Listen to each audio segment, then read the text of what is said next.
어떻게 해야 하나요? 오늘은 저와 남편의 결혼식 날입니다. 신부로서 제겐 일생일대의 기회입니다. 드디어 오늘이 왔다고 생각했는데 엇갈린 감정이 듭니다. 성급하게 준비한 결혼식은 기쁨으로 가득 차 있을 것 같아요.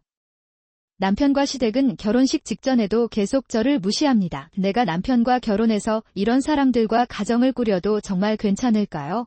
괜찮나요? 그러다가 식 직전에 결정을 못 내리는데 친구가 전화를 걸어왔다. 그 말을 통해 남편과 시댁 식구들이 그동안 왜 저를 무시했는지 알게 되었고 그 말에 저는 충격을 받았습니다. 충격을 받았지만 어떤 결정이 내려지고 의식이 시작됩니다. 남편과 나는 아내, 앞으로 나아갑니다. 우리는 영원한 사랑을 맹세합니까? 우리는 그렇지 않습니다. 나는 남편의 놀란 얼굴을 쳐다보지도 않고 돌아서서 그를 뒤집어 놓았다. 저는 29세 직장인 칸다마이입니다. 저는 같은 회사에 다니는 우미노 츠카사와 곧 결혼할 예정입니다. 나보다 2살 많은 츠카사를 직장 내 술자리에서 만나 사귀게 됐다. 주변 동료들은 모두 어릴 때부터 결혼을 했습니다. 그런 상황에서 나와 츠카사 씨는 인내심을 잃은 듯한 상태였지만 꽤 버틸 수 있었다. 그것은 그래서 술자리에서는 자연스럽게 동료들과 더 가까이 앉게 됩니다. 보살핌을 받았다. 저는 기획부서에 있었지만 영업부의 츠카사 씨에 대해서는 잘 몰랐습니다. 우리의 지지를 되찾기 위해 동료들은 우리의 좋은 면을 계속해서 이야기했습니다. 그는 계속 나에게 말을 걸려고 합니다. 저는 결혼에 대해 생각해 본 적이 없습니다. 그랬으면 좋았을 텐데. 츠카사는 동료들의 명백한 우려에 머리를 극적이며 쓴웃음을 지었다. 네. 츠카사의 말에 고개를 끄덕였습니다. 어쩐지 주변 분위기에 휩쓸리는 것 같은 느낌이 들었는데 어쩌면 그게 다일지도 모르겠다. 얼마 지나지 않아 우리는 공식적인 관계를 시작했습니다. 나는 항상 가족을 갖고 싶어 했지만 어렸을 때 부모님은 잃어버린 나를 위해 가족을 만든다는 것은 어떤 의미에서는 트라우마에 직면하는 것을 의미했습니다. 대학 입시를 앞두고 있었습니다. 저는 고등학교 3학년 여름 8월 중순쯤에 약에 취했습니다. 부모님은 조부모님의 묘소를 방문하러 가던 중 사고를 당하셨습니다. 너무 갑작스러운 일이었죠. 여름방학 동안 산책도 하고 부모님과도 따로 연기를 하게 됐어요. 나는 안전했기 때문에 안전했다 하지만 갑작스러운 변화로 부모님을 모두 잃은 나는 그 사실을 받아들이기 힘들다. 나는 그것을 할 수 없었다. 부모님의 장례식이 끝나고 여름방학이 끝나고 학교가 시작된 뒤에도 나는 여전히 멍하니 있다. 난 내 하루를 이것저것 하면서 보냈어. 하지만 입시 공부도 하기 싫었고 학교에 갈 기운도 없었습니다. 제가 집에 갇혀 있을 때 도움을 준 사람들이 있었습니다. 그림자 속에서 나는 조금씩 긍정적인 생각을 갖게 되었고 부모님은 내가 대학에 가야 한다고 결정하셨습니다. 나는 그 이후로 내가 바랐던 것을 기억한다. 주변 친구들의 도움으로 입시 공부를 열심히 했고 그 결과 대학에 입학할 수 있었습니다. 나는 졸업 후 저는 지금의 회사에 입사하여 지금의 제가 있기까지 쉬지 않고 일했습니다. 그동안 저는 부모님을 잃는 일이나 가족과의 추억을 잃는 것에 대해 생각하지 않으려고 최선을 다했습니다. 나는 어쨌든 하루하루를 충실하게 살아내면서 슬픔에서 눈을 돌리고 있었다. 그것은 그러던 중 눈 깜짝할 사이에 29살이 되니 주변 사람들과 똑같더라고요. 동료들이 너무 걱정돼요. 나는 가정을 꾸리는 것에 특별히 관심이 없었지만 츠카사 씨와 데이트를 시작했습니다. 테츠카사 씨와 차분한 대화를 나누면서 마음이 조금씩 치유되는 것 같았습니다. 매일 처음에는 부모님과 함께 보낸 어린 시절을 기억합니다. 괴로웠지만 점차 내 아내 부모님과의 추억이 있어요. 츠카사는 좀 더 친절한 사람으로 변했습니다. 츠카사상은 언제나 내 말을 상냥하게 들어준다. 나는 그리고 주제가 무엇이든 그녀는 고개를 끄덕이며 동의합니다. 우리가 같은 파장에 있는지 궁금합니다. 나는 츠카사 씨와 의견 충돌을 겪은 적이 없습니다. 이렇게 편안하게 함께 시간을 보낼 수 있는 사람이 있다는 사실에 놀랐습니다. 어쩌면 츠카사 씨와 함께 행복한 가정을 꾸릴 수도 있을 것 같아요. 그렇게 생각하면서 나는 츠카사를 용서하고 어른의 관계를 시작했다. 그리고 우리가 데이트를 시작한 지 몇 달이 지나서 나는 내가 너무 뒤처져 있다는 것을 깨달았습니다. 그럴 수도 있겠다는 생각에 시중에 판매되는 테스트기를 이용하여 임신 사실을 확인하게 되었습니다. 츠카사 씨는 매우 놀라고 혼란스러워 보였지만 이내 마음을 정한 것 같습니다. 그의 손을 잡다 진지한 목소리로 말했다. 순서가 좀 어긋났지만 결혼해달라. 생카나는 마이와 아이들을 걱정합니다. 츠카사 씨, 감사합니다. 앞으로도 함께 일할 수 있기를 기대합니다. 이처럼 임신부로서의 몸 상태를 고려해 결혼식을 조기에 올리기로 결정했습니다. 나는 하기로 결정했다. 결혼을 결심한 우리는 츠카사의 부모님을 만나러 가기로 했고, 그곳에서 시부모님은 저를 예상치 못한 방식으로 대하셨습니다. 만나서 반가워요. 제 이름은 칸다마이입니다. 나는 초조하게 내가 가져온 선물을 문 앞에서 마중 나온 시어머니에게 건넸다. 그것은 그러다가 시어머니가 머리부터 발끝까지 나를 보더니 갑자기 시선을 돌렸다. 그러다가 나는 내가 준 선물을 받아들이지 않고 돌아서서 방으로 들어갔다. 나는 간다 그런 태도에 몸이 굳어지자 츠카사 선생님이 만회하듯 내 등을 가볍게 눌렀다. 그러는 동안 그는 나에게 안으로 들어오라고 재촉한다. 나는 걱정스러운 시선으로 츠카사 씨를 바라보았지만 그는 전혀 개의치 않는 것 같았습니다. 나는 일단 내면의 의심을 억누르고 츠카사 씨와 함께 시부모님께 머리를 숙였습니다. 이틀간 결혼 허락을 구하는 행사지만 앞으로도 많은 응원 부탁드립니다. 그렇게 말하고 고개를 숙이는데 큰 한숨이 귀에 닿았다. 내가 수줍게 고개를 들자 시어머니는 엄한 표정으로 나를 노려보았다. 이었다. 결혼도 하기 전에 아이를 낳는다는 것은 얼마나 엉성한 여자인가. 유나는 짧은 한숨을 쉬지 않을 수 없었다. 아이를 갖는 것이 조금 우연한 일인 것은 사실입니다. 내 생각엔 그랬던 것 같아. 요즘 그런 감정을 부정하는 부모가 있을 거라고는 생각도 못했어요. 아무래도 그 사람의 얼굴에는 그게 분명하게 드러났던 것 같아요. 날카로운 눈빛으로 나를 바라보는 시어머니의 얼굴은 더욱 일그러졌다. 야, 건방진 태도네요. 츠카사짱, 정말 이런 여자랑 결혼할 생각이에요? 의 시어머니는 더 이상 나에 대한 적대감을 숨기려고도 하지 않습니다. 나는 시어머니 옆에 조용히 앉아 있었다. 시아버지는 곰곰이 생각하며 입을 열었다. 츠카사, 당신은 매우 친숙한 리에상과 데이트 중입니다. 그렇지 않았나요? 우리는 그냥 그 사람과 결혼할 거라 생각했는데 시아버지가 이렇게 말씀하셨어요.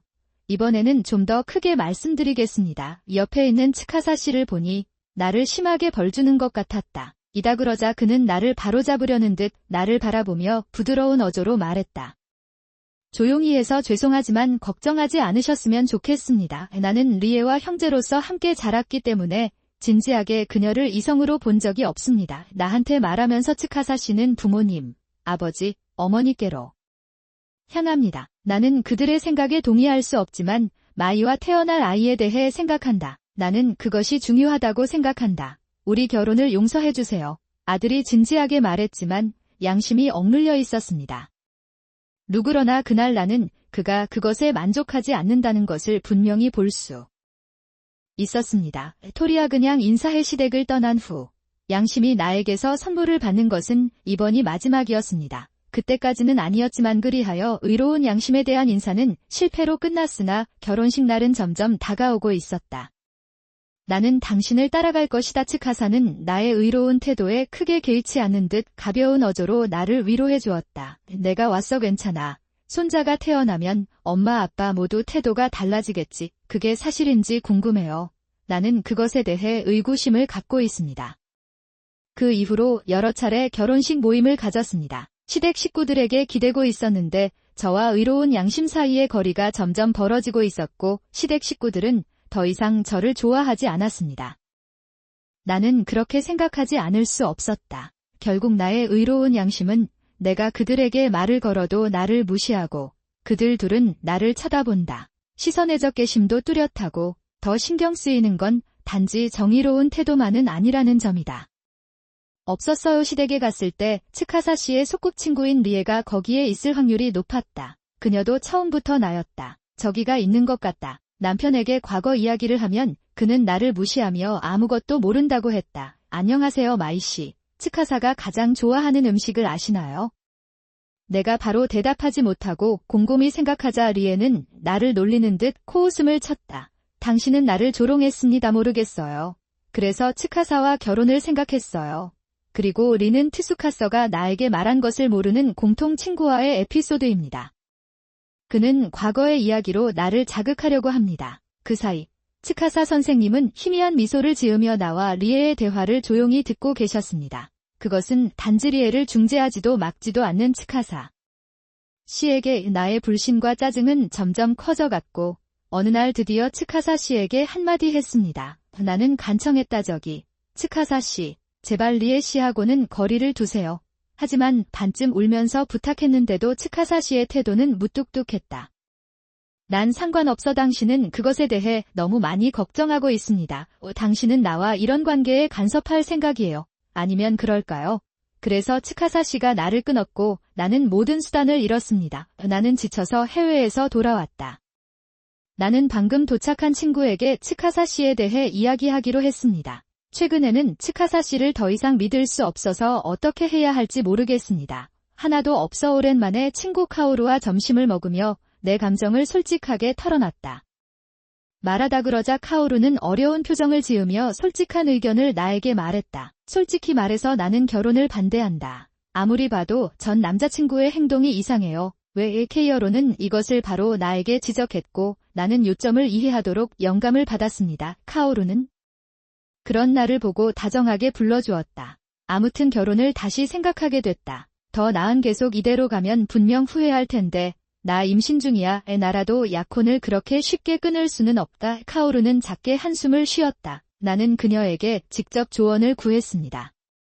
정말 미안해요. 카오루의 말이 일리가 있고 그녀의 말이 옳다는 것은 나도 머릿속으로 알고 있다. 나는 이해했다. 앞으로도 그 정의로운 양심과 잘 지내는 건 불가능할 것이고 결혼 후에도 그 소꿉친구는 염료는 이유 없이 나온다는 사실부를 지켜보는 것보다 더 명확하지만 츠카사 씨와 가족이 되는 것을 포기하고 있어요. 할 수 없었다. 가족을 꾸릴 수 있다고 생각한 후에는 다시 가족을 잃을까 두려웠습니다. 그것은 카오루는 내 마음을 이해했을까? 결국 그는 아무 말도 하지 않았다. 나는 그리고 그녀는 그렇습니다. 하지만 나는 오랫동안 당신 편이었습니다. 그러다가 결혼식이 다가온 지 몇 주가 지났고 나와 츠카사는 새 집을 빌렸는데 거기에 결혼 전부터 동거를 시작했는데 하지만 그 무렵부터 내 양심뿐만 아니라 츠카사 씨도 나를 무시하는 것 같았다. 되었다. 동거를 시작했는데도 굿모닝, 굿나잇 인사가 전혀 없었어요. 우리의 관계는 클릴룸과는 달리 차가워요. 그리고 결국 츠카사는 결혼식 준비를 모두 나에게 맡겼다. 결국 결혼식 비용의 대부분을 본인이 부담하기 때문에 원하는 것은 무엇이든 할 수 있습니다. 거기 있지 않습니까? 나한테 절대 말 걸지 마세요. 츠카사 씨, 그냥 사적인 일인 것처럼 버리세요. 처음에 츠카사는 결혼 준비에 전혀 관심이 없었다. 나는 그가 기분이 좋다고 생각했는데 그의 갑작스러운 태도 변화에 나는 안타까움을 느꼈다.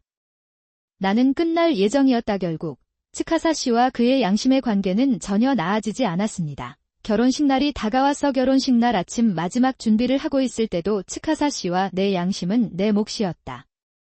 완전히 무시됨. 따라서 모든 의사소통 및 기타 사항은 행사장 직원을 통해 전달됩니다. 그것은 스태프들은 우리 사이에 흐르는 묘한 분위기에 당황한 듯 했다. 오늘은 나와 츠카사가 행복한 날이 될 것 같다. 신부로서 일생에 한 번뿐인 순간이 될 것 같았습니다. 여러 사람들의 도움으로 분주한 준비를 마치고 기쁨으로 가득 차 있을 줄 알았던 결혼식 날인데도 마음이 무겁네요.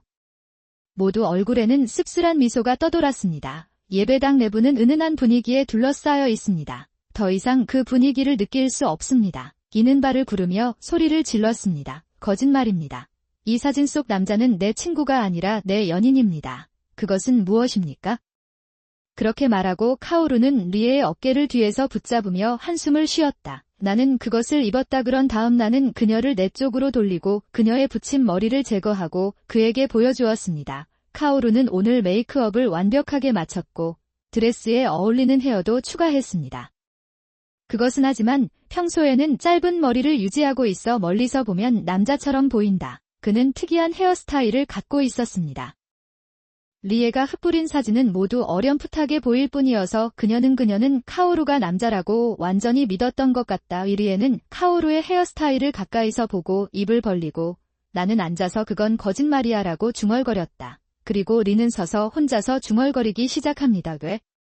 왜 이런 일이 발생합니까? 나는 항상 츠카사를 좋아했습니다. 나중에 결혼하고 싶었는데 그렇게 말하니 눈물이 터지더군요. 그것은 순식간에 회장은 암울한 분위기에 휩싸였고 나의 정의감도 흔들리기 시작했다. 나는 옆으로 달려갔다. 리짱, 울지마.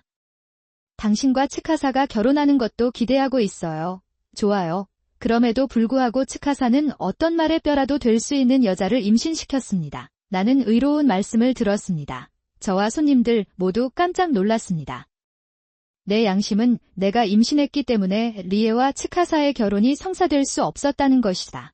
흥미롭지 않아 그는 어떻게든 나의 아라를 찾고 츠카사 씨와의 관계를 끊으려고 했습니다. 그러므로 나의 양심과 양심은 나의 상황을 조사하기 위해 친척이 운영하는 갱신 사무소에 비밀리에 요청했습니다. 그것은 하지만 업데이트 업체는 엉성한 업체여서 결국 엉뚱한 조사를 하게 됐다. 보다 그리고 그런 엉성한 조사에도 불구하고 츠카사 씨의 양심은 그를 이런 일로 이끌었습니다.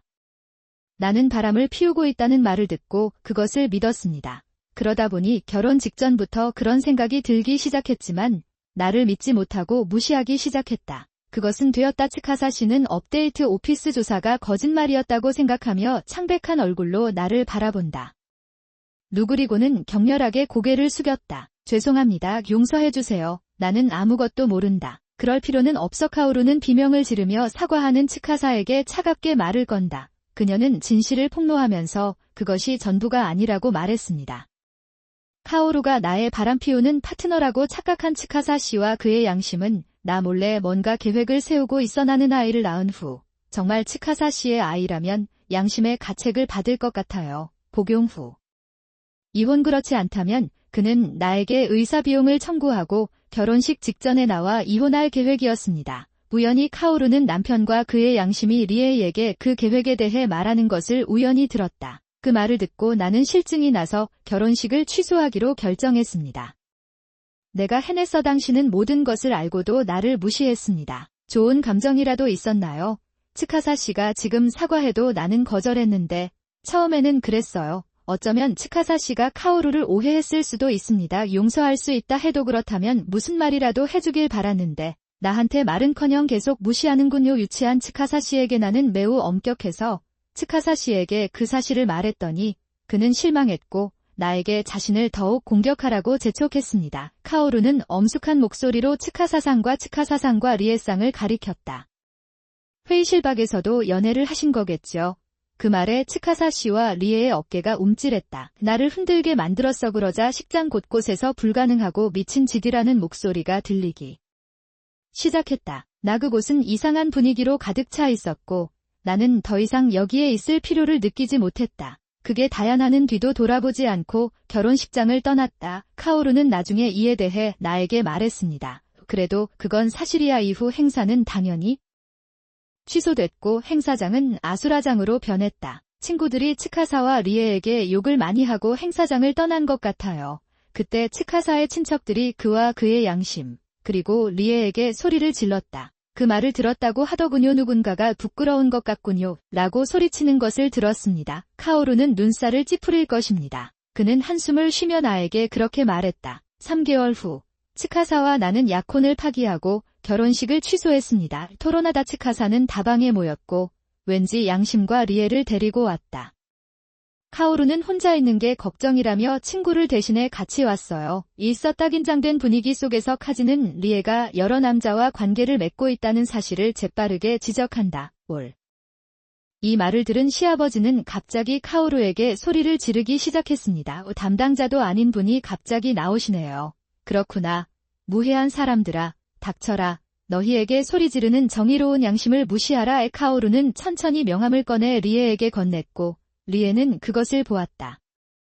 점점 창백해지고 있어. 실제로 카오루는 자신이 잘 아는 회사의 임원이고 리에를 문제사원으로 본다. 나는 알고 있었다. 나는 직장 동료인 리로부터 당신에 대해 여러 번 질문을 받았습니다. 카오루가 일하는 외국 회사에서 접수원으로 일했다. 하지만 업무 태도가 좋지 않아 종종 문제가 되었던 것 같습니다. 이는 접수대에서 마음에 드는 남자를 발견한다. 별 생각 없이 연락처 교환을 강요한 것 같습니다. 그런 일이 한두 번도 아니었습니다. 그 결과 협력업체로부터 많은 불만이 접수되기 시작했고 카오루는 몰래 리에에 대해 이야기하고 있었습니다. 조사를 하고 있었던 것 같습니다. 그 결과 그는 고시츠네와 리에가 나를 조사하고 있다는 것을 우연히 듣게 되었다. 그것은 그러자 카오루의 이야기를 듣고 있던 양심은 리에가 여러 남자와 사귀고 있다고 말했다. 듣고 놀랐다. 리에를 좋아했던 요시츠네는 실제로 신부 훈련비로 용돈을 몇 번이나 줬다. 나는 그것을 당신에게 주고 있었습니다. 이 때문에 가진 돈을 낭비하고 싶지 않다고 생각했던 나의 정의감은 어쩔 수 없이 나는 리와 내 아들과 결혼하고 싶었습니다. 하지만 츠카사 씨는 그는 아무것도 몰랐던 것 같습니다. 그의 의로운 양심은 리에게 돈을 주었습니다. 츠카사는 자신이 그것을 자신에게 주었다는 사실을 알고 분노하여 부모를 죽였습니다. 이 소리쳤다. 우리 아버지, 어머니는 혼자 무엇을 하고 계시나요? 그 사람들 덕분에 내 결혼 생활이 망가졌어. 그런 일이 일어나지 않았나요? 그러자 부모님과 리의 쌍은 내가 패자라고 논쟁하기 시작했습니다. 그들은 나와 사를 무시했습니다. 나는 누군가와 큰 싸움을 시작했습니다. 나는 그들에게 너무 놀라서 종이 한 장을 꺼내 탁자 위에 쾅 내려놓았다. 그 소리에 네 사람은 깜짝 놀라며 일제히 나를 쳐다봤다. 나는 차분하게 우리가 약혼한 동안 츠카사가 나를 속였다고 말했습니다. 보육비 및 의사의 진료비 결혼식 취소 수수료를 청구하겠습니다. 츠카사 씨는 내가 보여준 서류를 보았습니다. 점점 창백해지고 있어. 거기 적힌 금액이 생각보다 비싸서 그랬던 것 같아요. 나는 조용히 지냈다. 나는 사실을 무시하고 또 다른 문서를 꺼냈다. 나는 나의 의로움과 양심을 보여주었고 이것을 내 아버지 어머니께 요구할 것입니다. 문서에는 명예로운 사람에 대한 의사의 진료비라고 나와 있지만 내 양심은 내가 바람을 피웠다고 말합니다. 그들은 친척들에게 그 말을 퍼뜨렸습니다. 그 결과 결혼식 당일에도 츠카사의 친척들은 나를 계속 경멸하는 눈초리로 바라보았습니다. 그것은 그 결과 결혼식은 취소됐고 당시의 소란 덕분에 젖은 옷도 깨끗이 치워졌다. 나는 거기에 있었지만 카오루는 나에게 얻을 수 있는 만큼 가져가라고 충고했고 그래서 자연스럽게 나는 그는 자신의 권리의 일환으로 양심에 따라 의사의 진료비도 요구했습니다. 이후 츠카사는 결혼식 스캔들이 회사 전체에 퍼지자 자진 사퇴했다. 부다오리의 관계는 동료에 의해 촉진되었으며 여러 회사의 동료와 상사가 행사에 참석했습니다. 이 사람들이 줄을 서고 있으니 당연한 결과라고 할 수 있다. 결국 츠카사상이 나를 사랑했는지 아닌지는 끝까지 알 수 없습니다. 나빴어. 저랑 사귀면서 왜 뒤에서 리에랑 데이트를 했는지 궁금해요. 나도 그게 궁금하다. 그리고 츠카사는 양심과의 싸움으로 인해 멀리 이사를 간 것 같습니다. 부모의 감정 어쩌면 그는 마침내 그것이 너무 비정상적이라는 것을 깨달았을 것입니다. 하지만 불행하게도 그는 블랙 회사에 취직한 것 같습니다. 나중에 회사 동료가 이런 말을 하더군요. 이 츠카사 씨는 내가 왜 이렇게 생겼는지 오랫동안 불평해왔지만 나중에는 그것이 내 잘못이라는 것을 깨달았습니다. 동료는 그렇게 생각했어요. 조용히 전화를 끊었다고 한다. 한편 결혼식을 앞두고 친척들 사이에 소란이 퍼지고 있었다. 퍼지다 아들 때문에 힘든 시간을 보내고 외로운 노년을 보내게 될 것 같습니다. 분명히 있습니다. 그리고 카오루는 리에의 운명이 더욱 비극적이라고 말했습니다. 리는 열악한 업무 태도와 수많은 문제 행동으로 인해 회사에서 해고되었습니다. 물론 나는 츠카사와의 관계를 끝냈고 그녀는 필사적으로 변했다. 남자에 따라서 나이트샵에서 일하며 착취당하고 있다고 합니다. 현재는 카오루의 집에서 생활하고 있습니다. 함께 가까이가 태어난 아이와 함께 살고 있어요. 사실 부모님을 잃었을 때는 카오루가 최고였어요. 저와 친하게 지내고 응원해주는 친구였어요. 그 당시 카오루는 제가 이기적인 사람이었음에도 불구하고 저를 잘 보살펴 주었습니다. 덕분에 열심히 공부할 수 있었습니다. 다시 일어서서 앞을 바라볼 수 있었습니다. 그 당시 저를 응원해준 카오루에게 감사드립니다. 영원히 감사해요. 그리고 이제 더 이상 갈 곳이 없게 되었는데 카오루는 나를 친절하게 맞아준다. 한 번은 그녀에게 왜 나에게 그렇게 친절하냐고 물었습니다. 있다 그러자 그녀는 눈을 크게 뜨고 아마 우리가 잊어버린 것 같아요 라고 말했습니다. 초등학생은 언제였나 그때도. 나는 남자로 보였고 주변 사람들도 다 멀리서 나를 쳐다봤다. 당신은 중간에 내 외모에 전혀 관심을 두지 않고 나와 함께 사귄 유일한 사람이었다. 그래서 나는 나 자신을 있는 그대로 받아들일 수 있었다고 카오루는 말했다. 그는 눈을 가늘게 뜨고 나를 향해 미소를 지었다. 그러다가 나는 카오루 집에 고용되어 살며 집안일도 하게 되었습니다. 루카오루와 아이들과의 생활은 차분하고 즐겁고 충실한 하루